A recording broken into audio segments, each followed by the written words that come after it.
So Let me it's try it probably again. not, sorry, there it is. Okay. So it asked me for your permission and then didn't do it. Okay.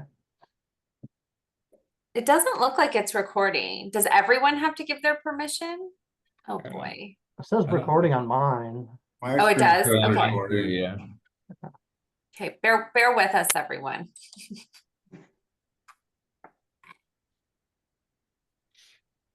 All right, if it says it's recording on yours, well, I think we're good. I think we're good. Yeah. Okay, we'll give it another minute or two to let people trickle in.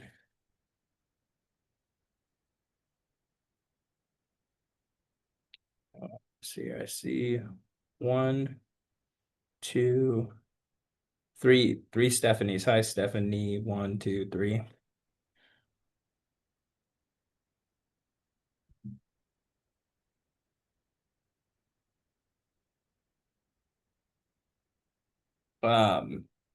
Will, you think we're good to get started? Yeah, I'd say go for it. It's 103.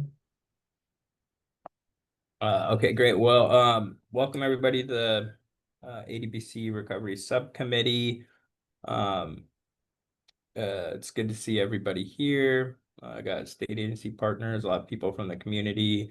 We got some new commissioner members, new members that we'll go over. We got a good agenda today. We got Annalise here after we do some introductions. She's gonna talk a little bit about the burn grant funding, and then also some of you may have seen the big cut to SAMHSA grants, and then those get restored in 18 hours or whatever happened. Skill update about that. We'll go over the bylaws. We need to update our bylaws and then submit those to the full commission for approval. And then we got just some basic housekeeping stuff around strategies to start implementing some of our work plan. With that, we'll do some introductions to kick us off. And I'm not the best at doing icebreakers, so if you want to say something fun, interesting about yourself, that would be great in your introduction. And then I believe we have 2 new members to the committee, and so if you're a new member to the committee, could you just announce that as you introduce yourself? And I'll go around and pick some people based on the screen. Shira, all right, you want to go ahead and introduce yourself? Thanks, Tony. My name's Shira Marilis Simmons, and I'm the Executive Director for Clatsop Behavioral Healthcare in Clatsop County. We're the community mental health program out here on the Oregon coast. I'm a new member.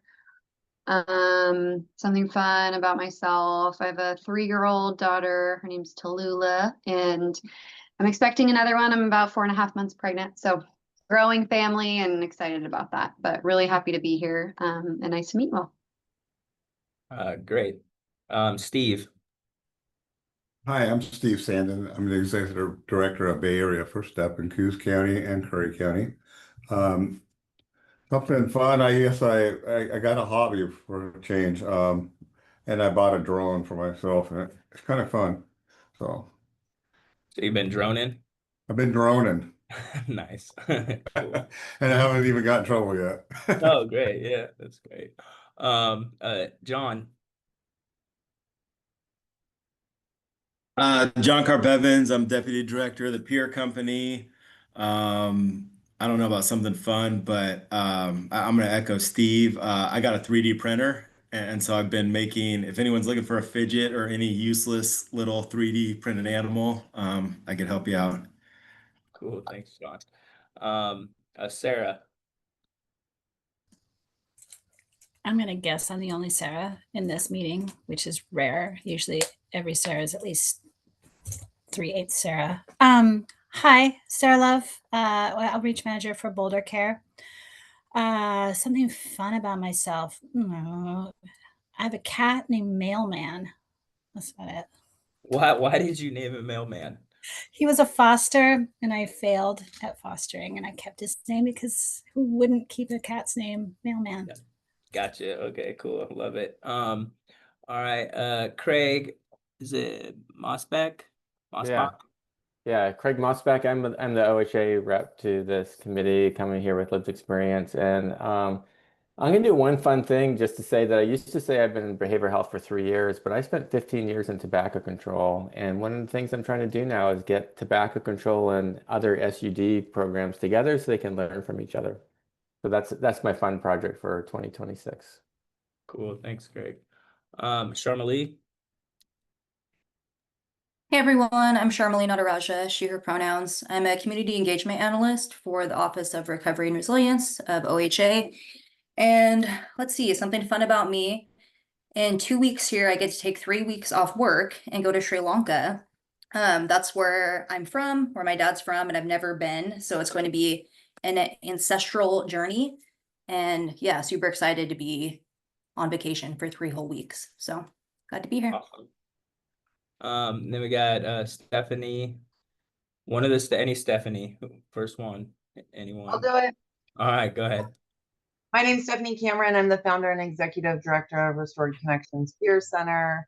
I don't know if it's fun, but it's new. I am in like a lifetime transition. My youngest child has chosen to join the services, and he leaves in 4 weeks.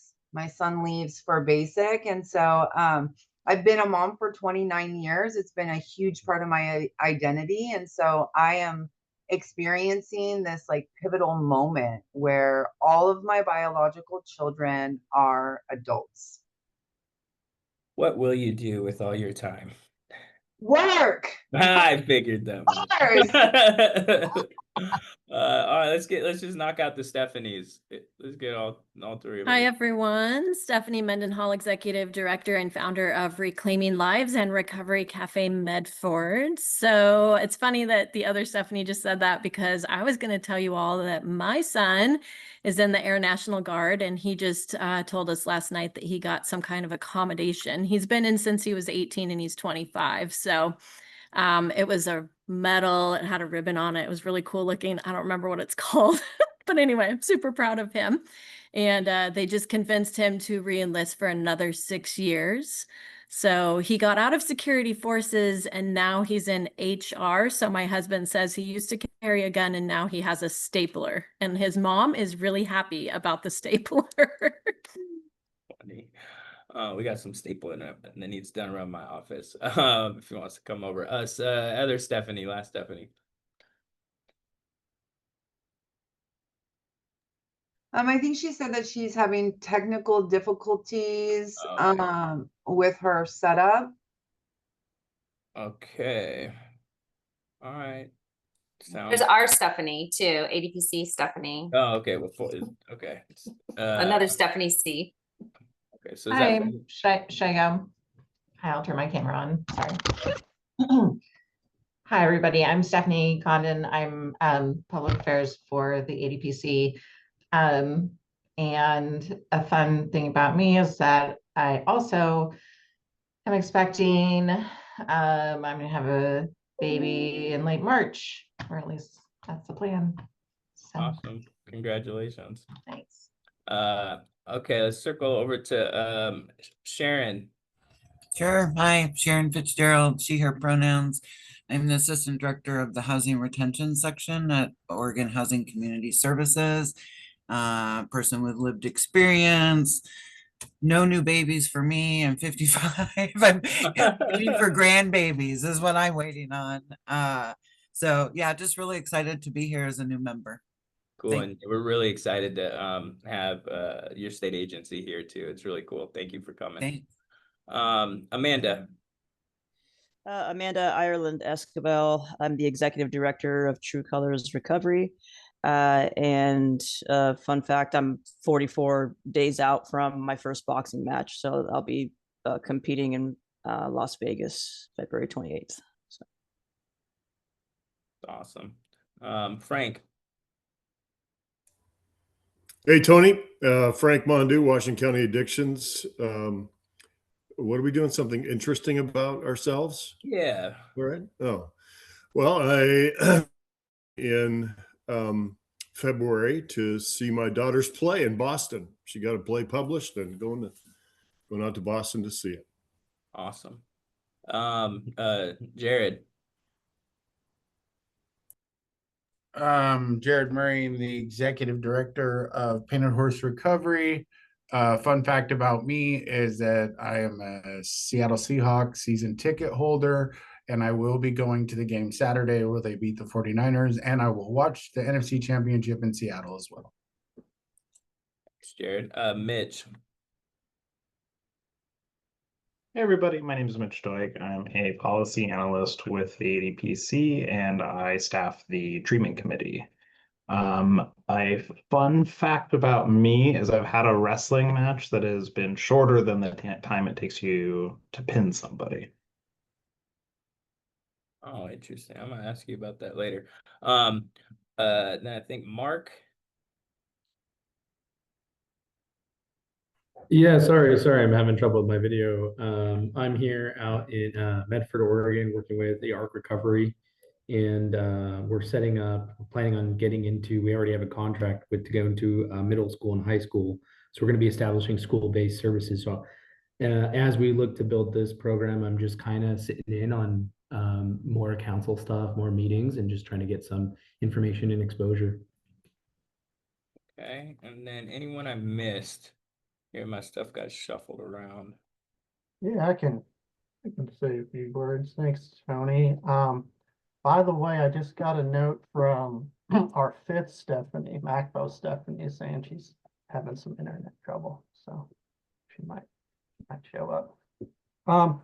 Yeah, so my name is Will. I'm a recovery and data analyst for the Alcohol and Drug Policy Commission, staff lead for this committee. And I'm really excited that we're back meeting again. Everyone did such great hard work last year, and here we are, January 2026, and we're about to start working on it again. I know everyone's, really excited about that. Oh yeah, the interesting thing. So at a different meeting, someone pointed out this hat that was back here at one point. It says Central Oregon Avalanche Center. And in the winter, well, when there's snow, so it's kind of like irrelevant right now where they're at, but the Central Oregon Avalanche Center takes a bunch of different weather patterns. They send people out into the mountains to test snow and stuff so that people who go in the backcountry can, figure out like where they are on the map and look at like the slope or the temperature, whether it's facing south or north, whatnot, and try and like figure out the risk of that area having an avalanche and getting caught in that. So it's something I totally nerd out on and I follow every day and I read up on and have a hat behind me. So yeah, that's my thing. Awesome, thank you. Anyone else I missed? Did Jody and Ed go? I'll go ahead and go. Apologize for being off camera, everybody. I am driving in the midst of driving to open. We're in between opening a few houses in the Portland area today. So, so let me see here. My name is Ed Smith. I'm the regional manager with Oxford House. Something interesting about me: one, love Star Wars, huge Star Wars fan. Two, I really enjoy playing Santa Claus and seeing the smiles and laughs on kids' faces, the opportunity I get to every year. So those are two interesting things about me. Cool, thanks, Ed, and then thanks for Jody. Are you able to check in here?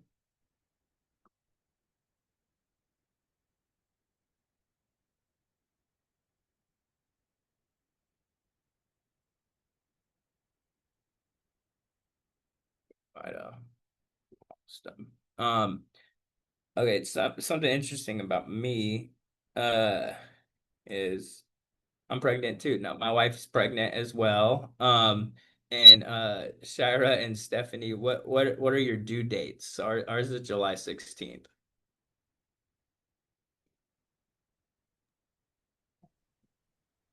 I am July 2nd. Sounds like Stephanie's up first.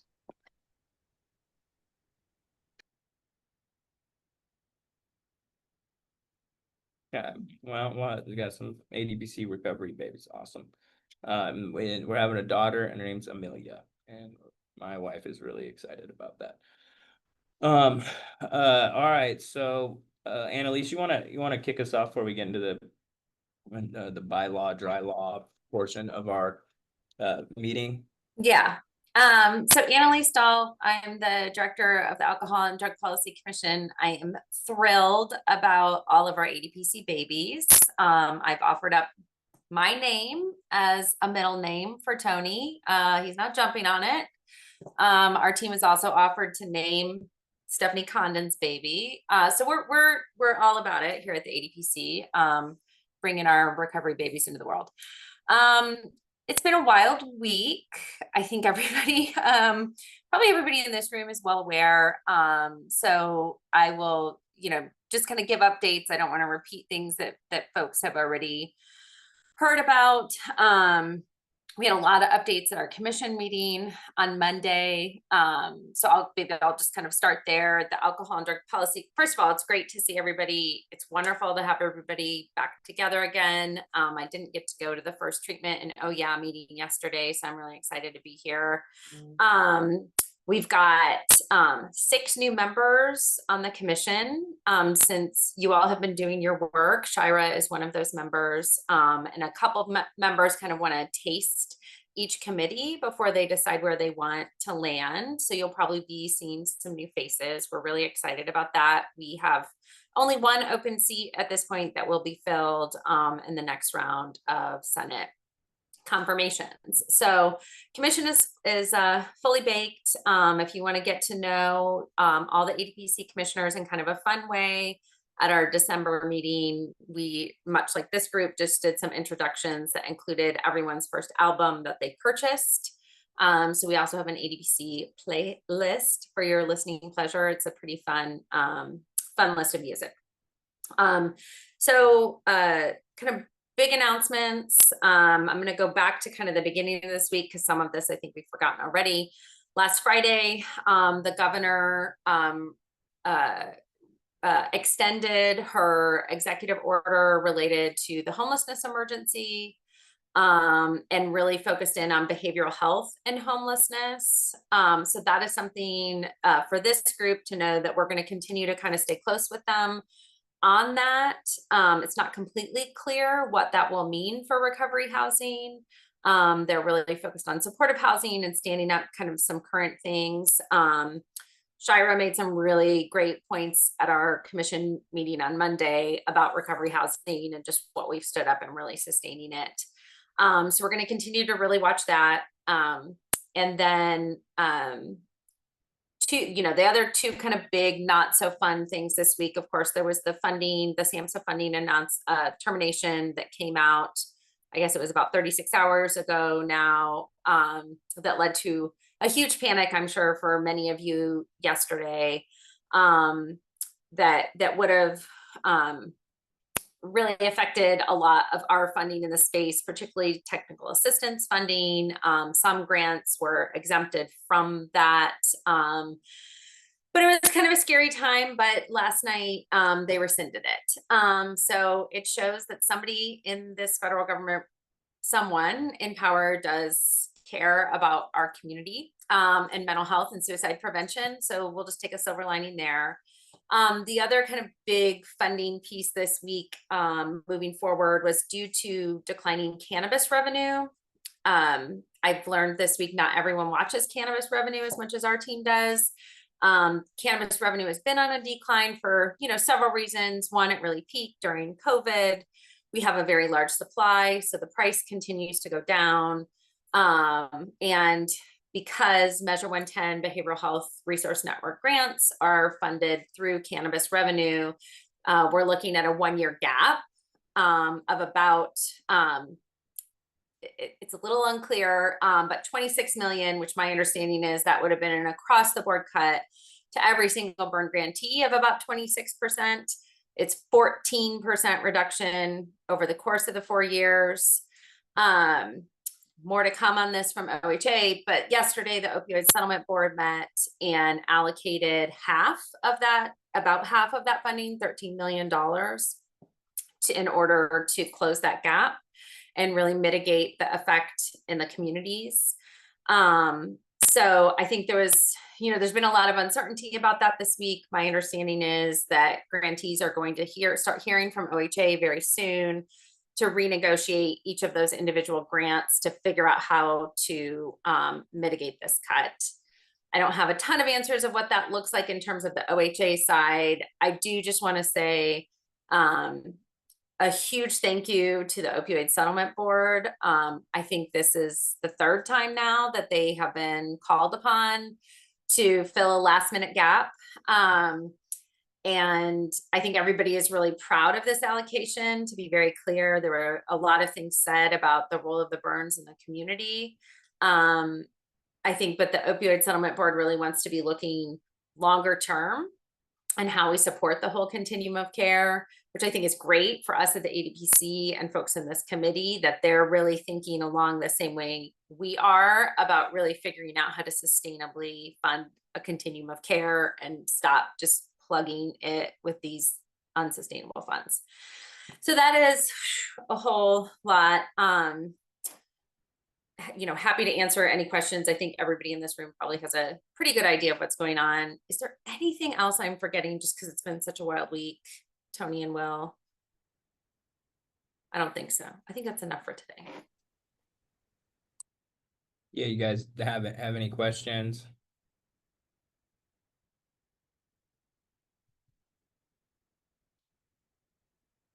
Okay.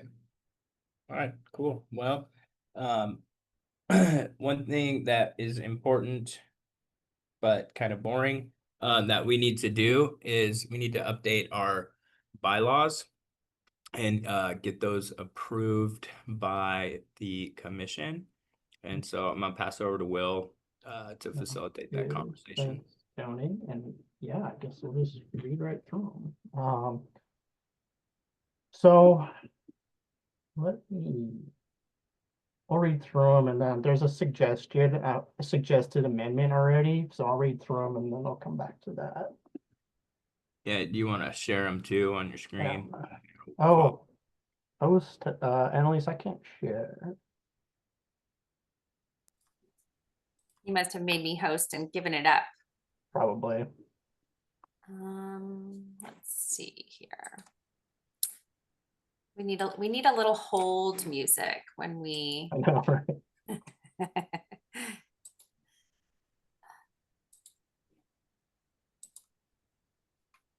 Okay, that should have made you Got it. co-host. Yep. That's why you had to ask permission. Yeah, that makes sense. Yeah. We're getting it. Okay. Okay, everybody got the Recovery Community Charter. So, what? This was last updated October 2024, and so we used it all last year without any issues or amendments. So I'll just start the purpose of the Recovery Committee. The Recovery Committee works closely with ADPC commissioners, ADPC staff, participating state agencies, and partner programs to advance recovery-related work across the state.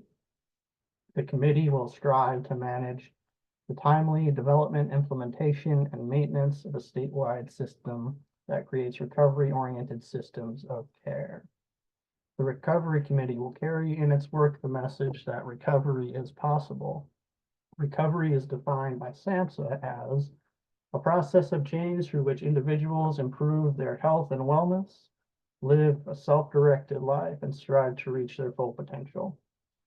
Recovery-oriented system of care is defined by SAMHSA as a coordinated network of community-based services and supports that is person-centered and builds on the strengths and resiliencies of individuals, families, and communities to achieve abstinence and improved health, wellness, and quality of life for those with or at risk of substance use problems. Yeah. So that's just, our purpose. Overview and function. The Recovery Committee will assure committee membership reflects a full range of recovery services and perspectives on the many paths to recovery. Number 2, monitor and support implementation of the ADPC comprehensive plan and related initiatives. Develop an annual recovery action plan to advance ADPC comprehensive goals and strategies. And 4, foster coordination with other ADPC committees to ensure alignment of shared efforts. And there are 4 other committees for those that might be new. There's a prevention, treatment, harm risk reduction, and youth committee. And so if you ever want more information on that, feel free to let me know. Number 3, accountability and reporting. The Recovery Committee is accountable to the full Alcohol and Drug Policy Commission and will report on the status of all activities and any issues at regularly scheduled commission meetings and calls. So usually every commission meeting has a spot for committee updates. Membership. General, the Recovery Committee is open to commissioners, state and local agency representatives, and community members. The term, committee members will serve 2-year terms with no limits. Nominations for the chair and new members will be requested at least every 2 years or as needed to add or replace members. And for the most part, like the natural churn has fallen into this just fine for our requirements. Members, committee members shall be selected by the committee officers. Potential members will submit an application to the committee chair. And so if you had submitted one via Smartsheet, I got that and then processed that. And talked with Tony about that. And you know, usually when we have a large group coming on board as well, we have a committee vote, and then the chair carries that to the commission. And so the size, the Recovery Committee will be made up of 6 to 16 members. Once per year, we will submit our full list. We don't have quite 16 right now. There's sort of 1 to be determined, and then 2 on top of that we're trying to fill. And so we'll just keep you updated on that at all relevant points. So the committee representation, Recovery Committee is committed to an inclusive representation, ensuring that voices from diverse geographic regions, BIPOC communities, young people, and LGBTQI2S+ individuals are represented. By bringing together members from varied backgrounds and experiences, we attempt to address the unique needs of all communities, fostering a more equitable and effective recovery committee. Officers, the ADPC Commission will appoint a recovery committee chair for a 2-year term with no term limits. That's Tony, the commission appointed Tony. A member of the ADPC staff or supporting agency program staff shall be responsible for supporting the business of the committee in coordination with the committee chair. That's right now, that's me.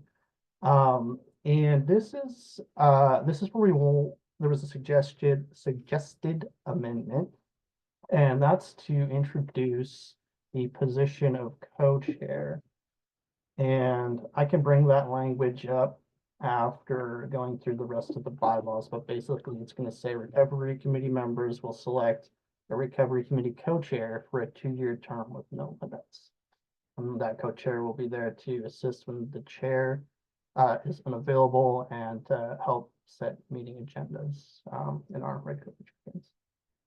And yeah, so on to officer responsibilities. The committee chair shall update members on outcomes and key updates from the full commission meetings. Conducting meetings, the committee chair will set the agenda with assistance from committee members and ADPC and agency program staff and preside over meetings. The chair may transfer this authority to ADPC staff as needed, including when absent from meetings. And general requirements, the committee shall hold regular meetings in person or using currently available technology to conduct business. We have never had an in-person committee meeting. Meeting notices and agendas shall be publicly posted on the ADPC website. ADPC will announce regularly scheduled meetings with written notice sent to all committee members. Rules. The committee shall conduct its meeting guided by the spirit of the most recent edition of Robert's Rules of Order LibreVox. Recommendations on voting. Consensus recommendations made by a quorum of committee members will be presented to the ADPC. When consensus cannot be achieved, majority and minority opinions may be presented to inform final decision. Only designated members can vote. The committee encourages participation and engagement by non-members to provide input into committee deliberations. ADPC and supporting agency program staff providing administrative and consulting support to the committee are not eligible to vote. Proxies, no proxies. Open meetings. Committee meetings are open to all observers and all can participate. And that's something to note of our meetings is that if you show up, you're welcome to participate. There will be a time designated for public comments still at the end of every meeting. Approval. This charter shall be effective upon approval of the Alcohol and Drug Policy Commission. The ADPC must approve any changes to this charter for the changes to be effective. All right. Are people still there? I feel like I kind of just zoned out for. No, it's all right. It's boring stuff. Yeah. Thankfully we're not a group of lawyers. Gonna go over things, but well, we do have one. We have Annalise, but I forget she's a lawyer. So my experience is that the recovery subcommittee's been running pretty smooth. And so our general way of conducting work seems okay. Adding a co-chair, I think would be great, especially like for if I can't make it or in the future a different chair can't make it, and then also have another person that could meet with me and Will when we create the agenda and stuff, to have another mind, doing that would be really helpful. So those are just the recommendations I have. Do other people have some recommendations for any changes? Thoughts on the co-chair?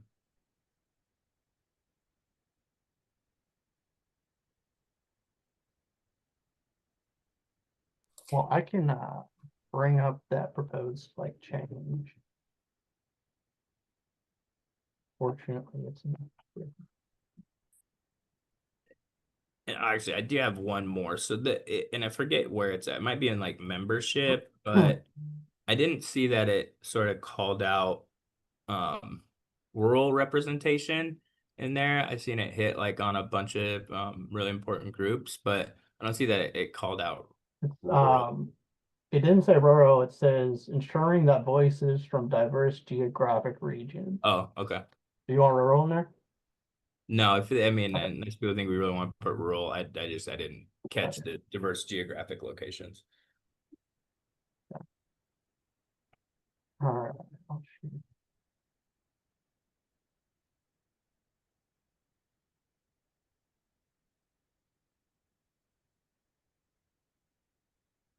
This is just a okay, so in that section on officers, the sentence after the one about the chair, the proposed language is recovery committee members will select a recovery committee co-chair for a 2-year term with no limits. Tony, how would you like to proceed, or help me think this through? So we could, if this is something the group agrees to, we can have that election today and then bring that all to the commission at once, right? I think, and correct me if I'm wrong, Annalise, it is nice to have a lawyer. I think procedurally, we would approve the amendment today, and the next commission meeting will present the changed bylaws. They'll approve it, and then we could come back and enact it. I got that right? Yeah, the full commission, just our bylaws, the full commission, basically they just kind of approve your membership and,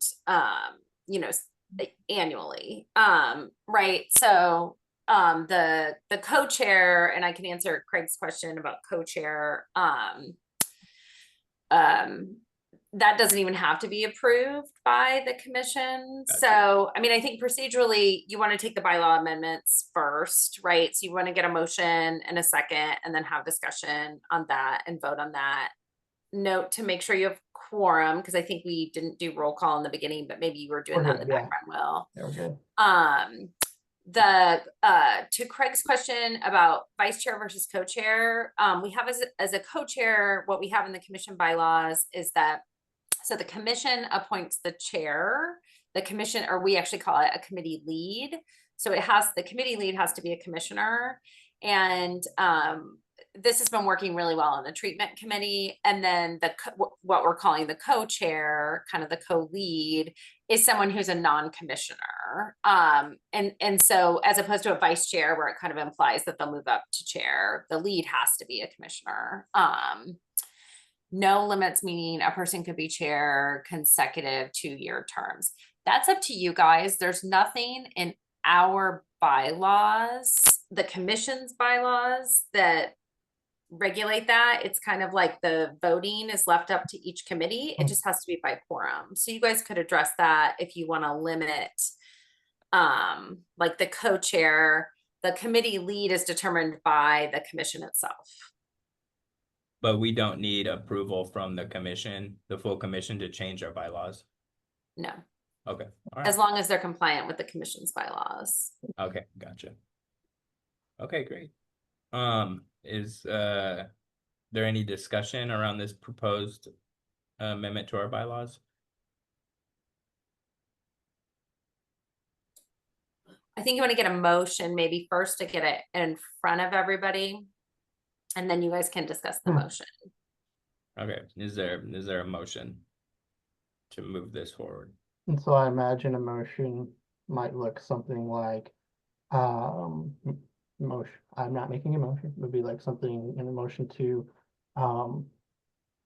accept the bylaws with these changes, including co-chair, right?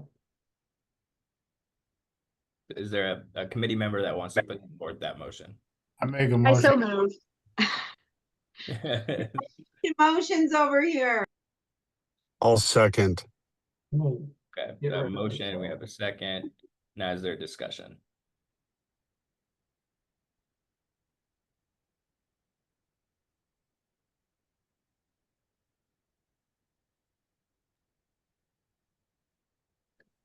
Seeing none, okay, go ahead, Shara. I'm just wondering if it needs to say in the bylaw, just to call out that the co-chair needs to be a non-commissioner, committee member who's not a commissioner, just for clarity. I'm happy to make that change real quick. Actually, I can't, the PDF, shoot. But I can add something to that effect in there.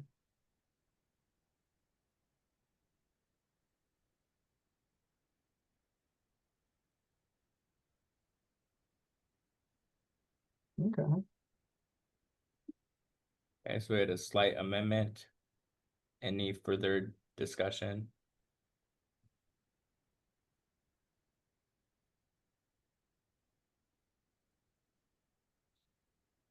Okay, hit a vote, Will. Yeah, I can run this down the line.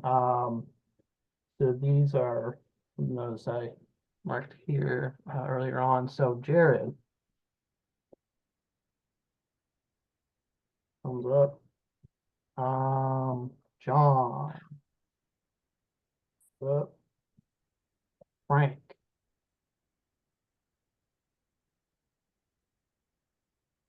Frank. Steph Cameron. Vote yes. All right, Amanda. Up. Got Steve. Yes.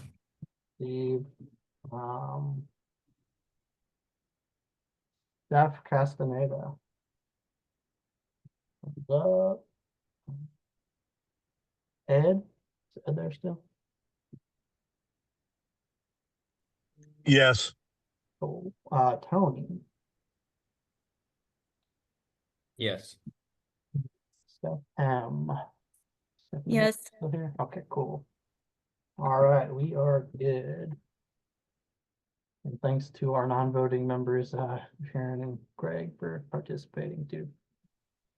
Yeah, appreciate that. So now, why don't we go ahead and, nominate and select a co-chair. So is there anyone who would like to nominate somebody for a co-chair? Or themselves, right? Or them, yeah, or themselves. I would like to nominate Stephanie Cameron. Okay, Stephanie, do you accept? I accept. Okay. Thank you. And anybody else?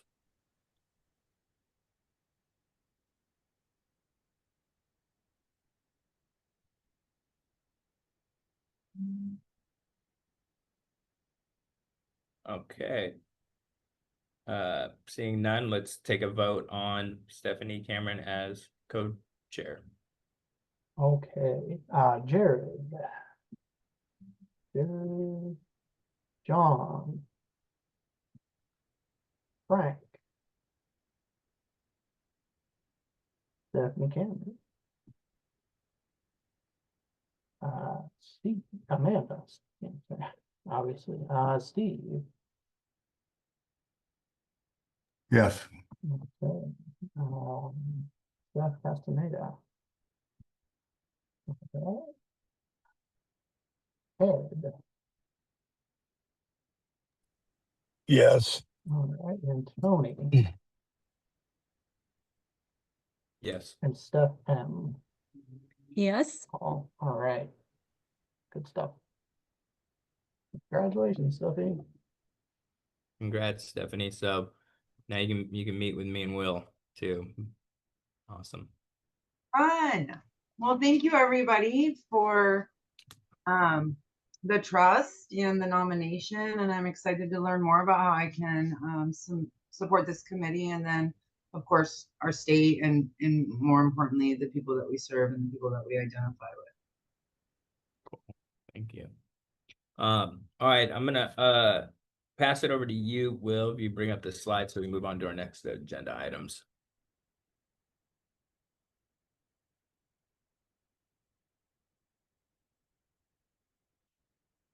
And Annalise, just a quick point of reference real quick. Has the governor's office fully approved our work plan yet, or are they still working on it? We're still waiting to hear from them. Their deadline is this week. Cool. Awesome. Thank you. Will, I'll pass off to you to kick us off, and we'll go slide by slide. So you see the themes and goals that were what you're seeing now? Yes, sir. Okay. Yeah, and so Tony and Elise, anyone else, feel free to jump in at any time. So for those new to the committee, you're looking for a refresher, 2025 is about building this comprehensive plan that we're going to be working on for the next 5 years. And that was approved by the commission late last year, and our committee took a couple months off while that happened. And now ADPC staff and partners, we've had a chance to talk a little bit more about like what putting this plan into action looks more like. And so we're kind of gonna review a little bit of what we did last year, where we wound up, and sort of what things are kind of looking like for roughly 2026 right now. And so yeah, I'll jump into this first slide here. And the theme of this 2026-2030 comprehensive plan was access. That's sort of where work revolved around. The title of the plan is Opening Doors, Achieving Access, Belonging, and Connection Across Oregon. And so we have these 3 high-level goals, and we carried them over from previous work too, because they're just that important in our work. And the first goal, if we carry out this comprehensive plan, these actions and strategies and such in this plan, we would love to see a reduction in substance use disorder prevalence. The second goal is to reduce substance use related deaths, and the third goal is to reduce disparities.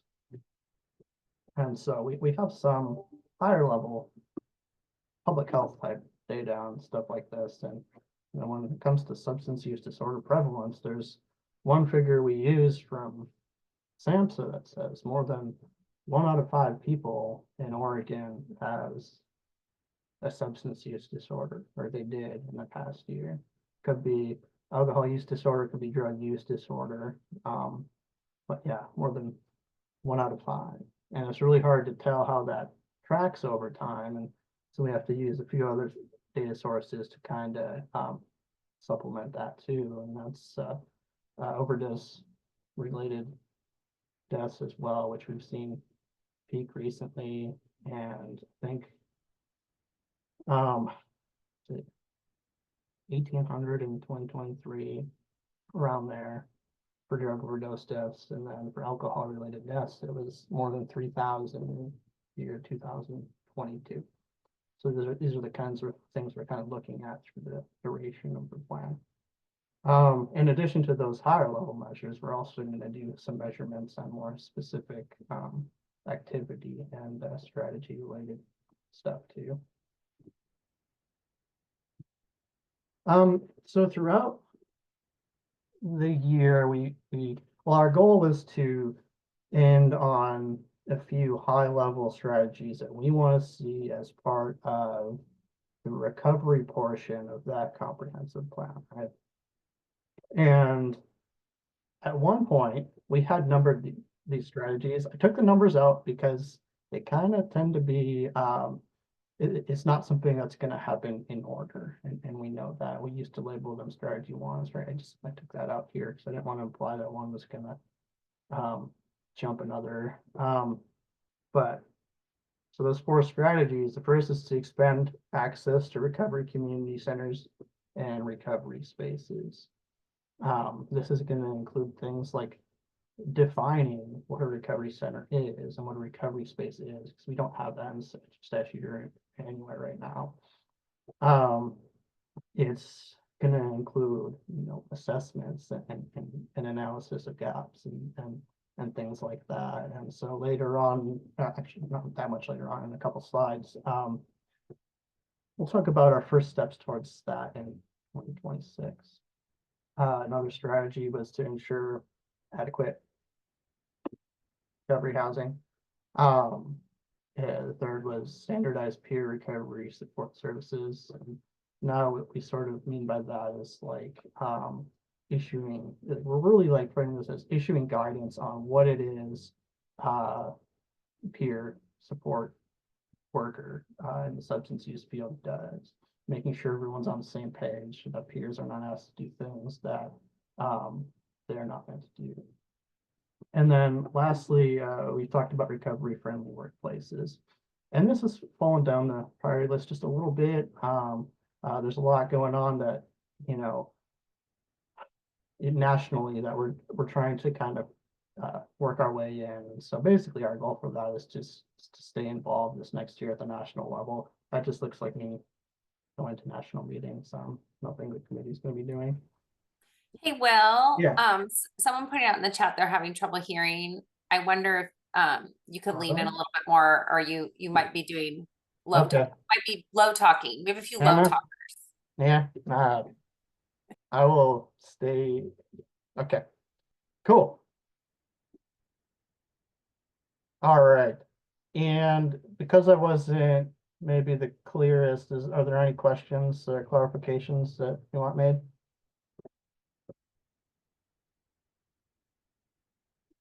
Okay. So there's a whole lot of documentation and information that goes along with this plan. So I want to point out something that Stephanie Condon has been working on, and it's awesome that we have a website for each of our committees, and you can get all this information, detailed information on each of those strategies on the website. And when you do click on a specific strategy, this is kind of what like just to give you you know, a glimpse at what I just showed you versus how much detail there actually is in this work.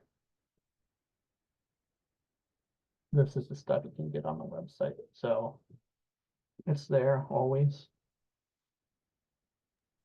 Well, thanks. Well, yeah, and just a high level summary of what we're trying to accomplish here is we have recovery centers and recovery housing, which we know that they are underfunded and they're on unstable, so to speak, funding elements, right? And one of the foundational aspects of sort of creating dedicated funding sources, we need to clearly define what these things are, so that we can, and what they do, and what they achieve, and what what is the result to people's lives when they have access to these things. And diving into recovery centers first, it's the least defined here in Oregon, and there really is no standard set. And so how do we know as a state that we're investing in the thing that we say we are if we can't define what that is? And so you'll see that reflected in our priorities for our work plan moving forward. Oh, good. And yeah, so this is kind of just getting into what you were going for, Tony. With a little more specific detail. So these are the steps that we see taking towards this first strategy this year. The rough dates for this first bullet would be January to May-ish, in which our committee does, over the next few meetings, start talking about definitions and best practices as they relate to recovery community centers and spaces. Absolutely need to call out specific types of recovery community centers and get input from, our partners as well. Yeah, and we'll be doing a crossover with the OYAC committee, the Adolescent Work Group Committee, and they're the ones who really brought up this idea of recovery spaces. And a recovery space could be like a YMCA or something, where they have a space carved out where they do recovery centric sort of activities for adolescents, maybe in a community that doesn't have access to a drop-in recovery center, right? Or when people are incarcerated, there's a recovery dorm, or these other spaces where recovery can happen. And we'll partner with the OYAC committee on that.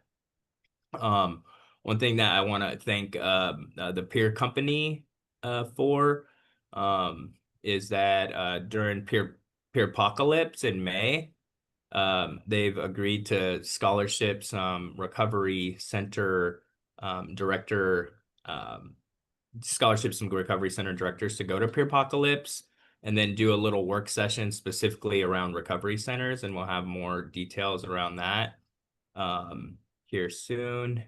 And then again, as I said before, it's like we want to begin to formalize these definitions and eventually look at instituting them. I don't know if it's in law, in rule. That's something that we're gonna have to figure out down the road.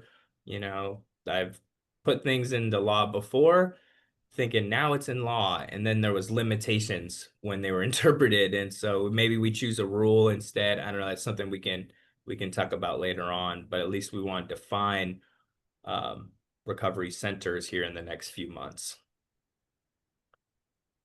Yeah, and I think, Tony, one thing, let me get your thought on this, that's nice about having that summit in May is it kind of gives us a date to shoot for, right? Yeah. We can do some work here, present something at this, I'm sure so many folks here are going to wind up at the summit, but, have a recovery committee present something there, and then the recovery committee can use what's learned at that summit and you know, informing the further.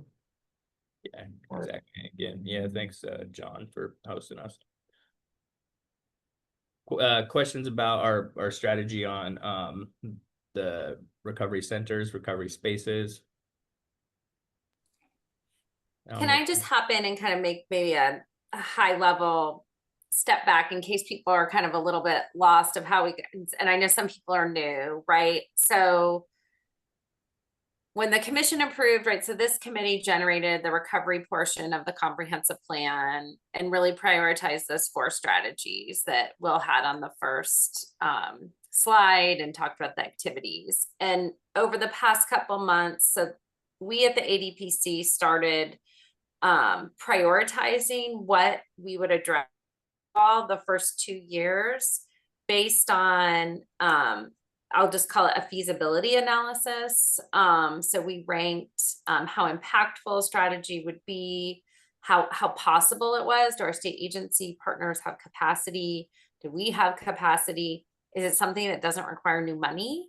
That was a very strong ask of us, that there is no new money. And so you know, we took months to Will's credit, to the whole team's credit. Staff put a lot of work and thought into deciding what would go in here. There's conversations with all the state agencies, conversations with the governor's office, conversations with me, a lot of pushback from me about their own workload. And so that really went into what you guys are doing now. And I think this summit really brought this to the forefront. So just to give that little bit of background to hopefully connect the dots on, this is why we're kind of sequencing it out over the first 2 years, because that's what's more known.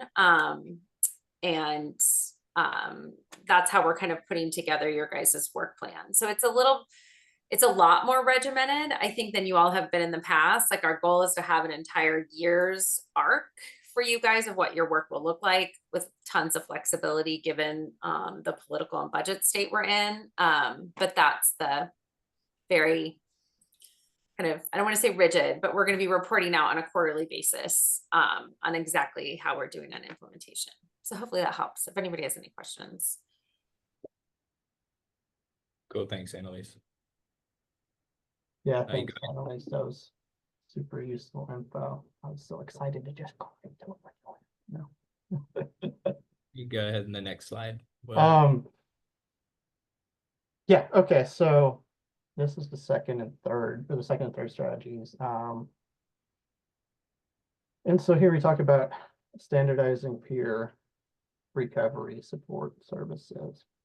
And so the target, I'm just gonna start with the target, like Q4, is to have a work group established, you know, with people from our committee, from agencies, you know, to be leading this work, leading this committee work. And before doing that, there's going to be this session of information gathering and inventorying and talking more with you know, this will be ADPC staff, with committee guidance, talking with credentialing agencies and partners, and learning what we need to know to construct the work group we need to carry out our work.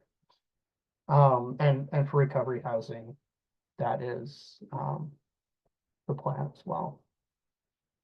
So I'm just going to step back for a second.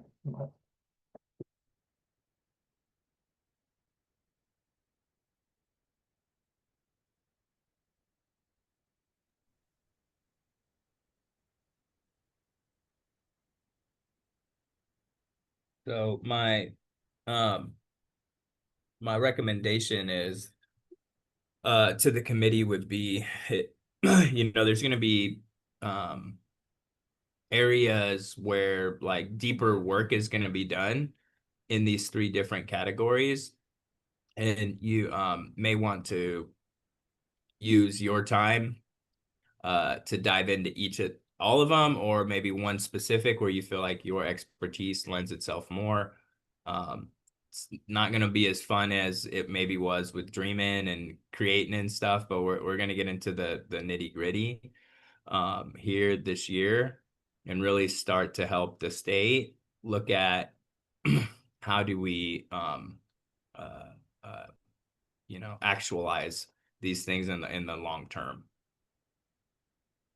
Shira, go ahead.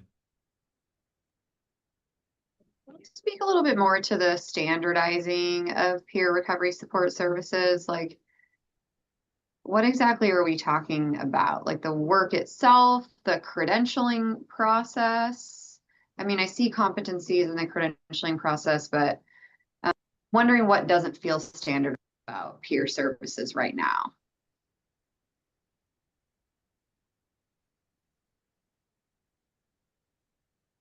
Tony or Stephanie, go ahead. Yeah, I think we have some really strong in the state. We have some really strong ideas around, how to become a peer mentor. But some of the things that kind of are all over the place is, we're still having struggles with peer supervision.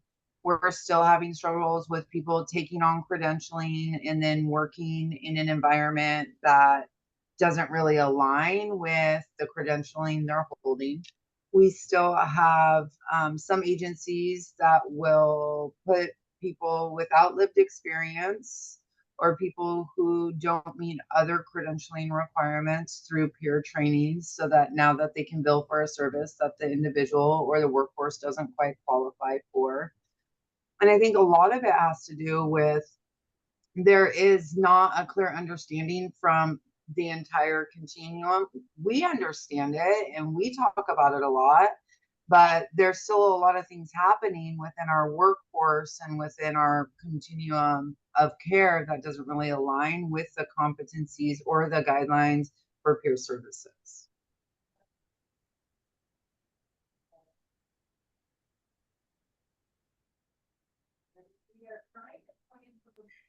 Yeah, and to that, I think I would also add, and I don't know if this is the appropriate strategy to reference it, but what is the expectation on data collection that we can use to go ahead and move the committee forward in the future? And does that fall within the peer recovery support services? Is there a level of data collection that we need to be retrieving, to be able to go ahead and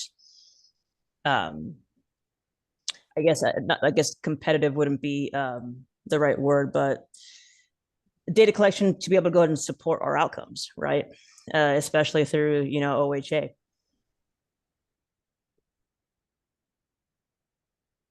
Yeah, Shara, I'll chime in. So I've been a part of a lot of work groups since I first got certified and started running 10 years ago. And what I've seen happen this is the state has a lot of different peer credentials for one. Yeah.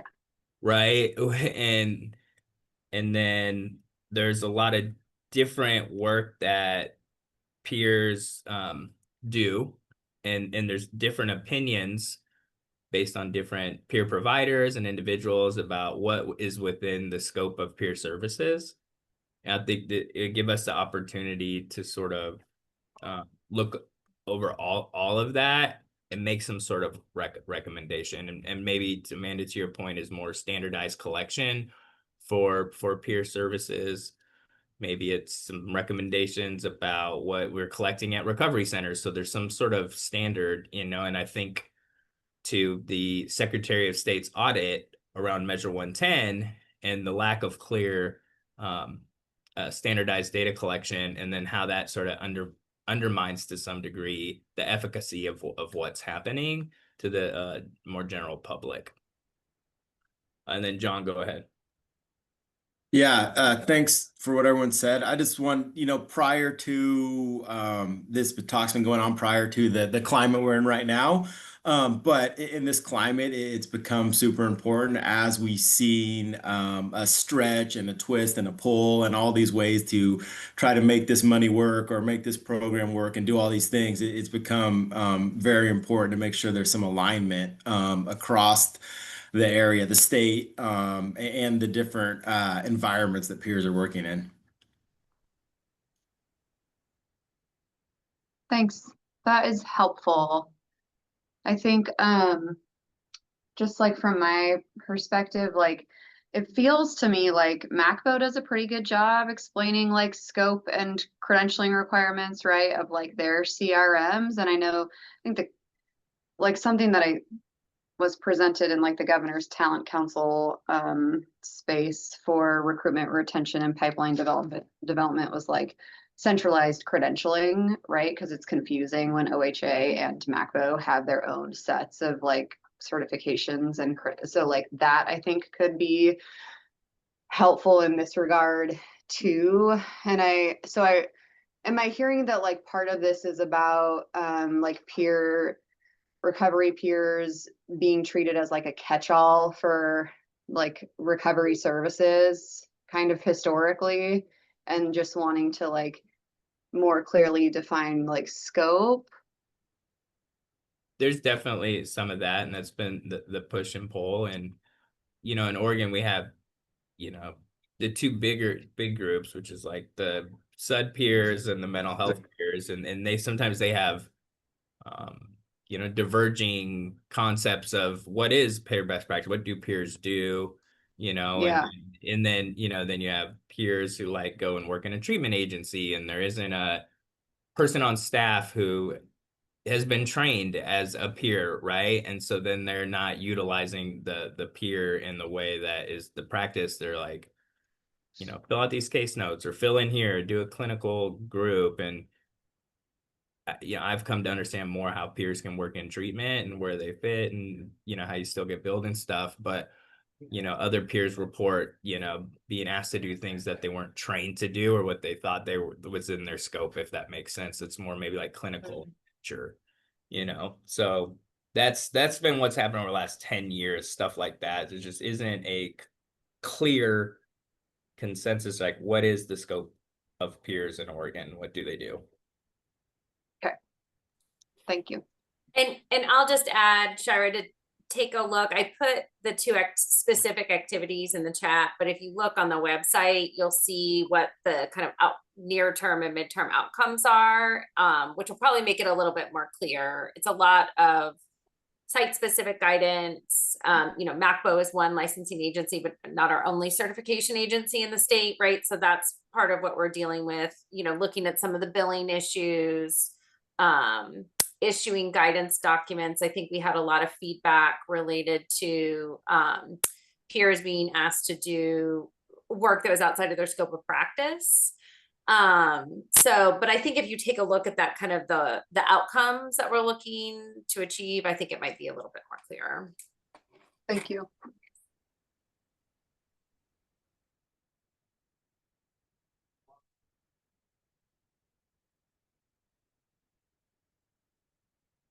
Other discussion, questions? I know this is a little boring and informational and prepping us for the work that we're going to do here in the future. I don't know. I find it exciting, actually. Okay. Yeah. Good. Thank you. That's what I need. I do. It's as somebody else who's been in the field for quite a while, there was a time where those of us who were providing recovery supports didn't even have formal training. We were grandfathered in through our mental health peer support. And so it's really nice to see the work that's been done this far over the last decade. And then to see that next level kind of intention and refinement around what we do and what we bring to our communities and the care continuum, and how that is different and sometimes as important or more important, depending on where the person is in their journey, and how we can reach people and work with people, when they're not even quite ready for clinical services, and the different ways that we can support people through clinical services. And then all the work we get to do with individuals after they've completed all the various different programs, and now they're just trying to live life. And so it's exciting to have these conversations happening. And then having them happen at such a high level in the state, such an important level in the state, because there was a time when these conversations weren't on any table. And so it's really cool.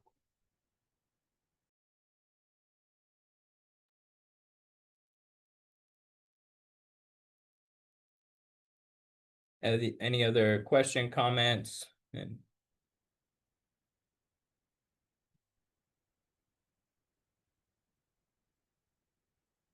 okay, Will, is that our agenda? Boom. Okay, get off early today.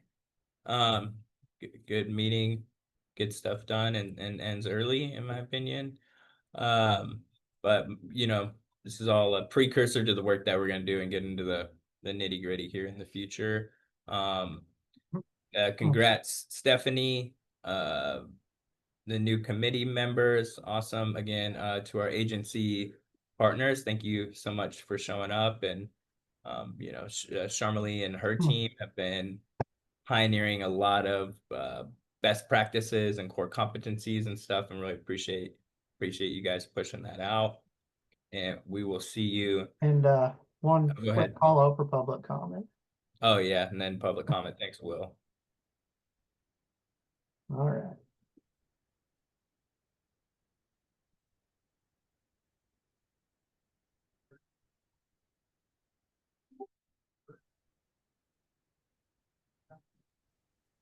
I'm good if you will. Okay, sounds good.